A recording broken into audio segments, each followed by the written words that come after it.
చాలా మంది చాలా ఫ్రీక్వెంట్లీ ఆన్సర్ క్వశ్చన్ ఏంటి అంటే, ఇక్కడ ఈ ఏరియాలో టాప్ ఇన్స్టిట్యూట్ చేయండి, లేకపోతే ఇంకొక చోట టాప్ ఇన్స్టిట్యూట్ చేయండి. ఏదైతే ఇంటర్వ్యూ జేఈ కానీ నీట్ గురించి చాలా మంది ఫ్రీక్వెంట్లీ అడుగుతున్న క్వశ్చన్. ఈ కార్పొరేట్ కాలేజెస్ చాలా బ్రాంచెస్ ఉన్నాయి, ఏం చేస్తారు, ఎక్కడో ఒక చోట బాగా చదివే పిల్లలందరినీ ఒక దగ్గర కూర్చోబెట్టి అక్కడ బాగా చెప్పిస్తారు, మిగతా దగ్గర పట్టించుకోరు. వాస్తవానికి మిగతా దగ్గర కనీసం ఫుడ్ కూడా సరిగ్గా పెట్టరు. So called corporate junior college అలా కాకుండా, సో ఆ పర్టికులర్ ఆ టాప్ ఫ్యాకల్టీ టాప్ బ్రాంచ్ ఏంటి అనేది మీరు తెలుసుకోవాలి, లేకపోతే కష్టమైపోతుంది.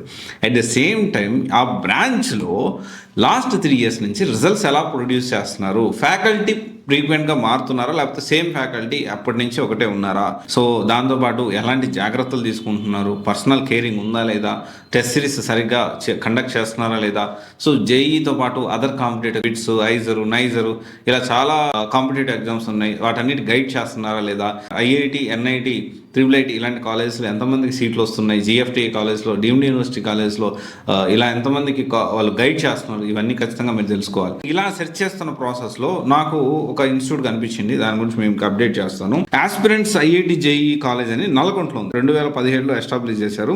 దాదాపు ఫస్ట్ బ్యాచ్ నుంచి కూడా చాలా రిజల్ట్స్ అనేవి చాలా స్టెబిలిటీతో వస్తున్నాయి. మంచి ఫ్యాకల్టీ అప్పుడుండి ఇప్పుడు లేకుండా సేమ్ ఫ్యాకల్టీ ఉన్నారు.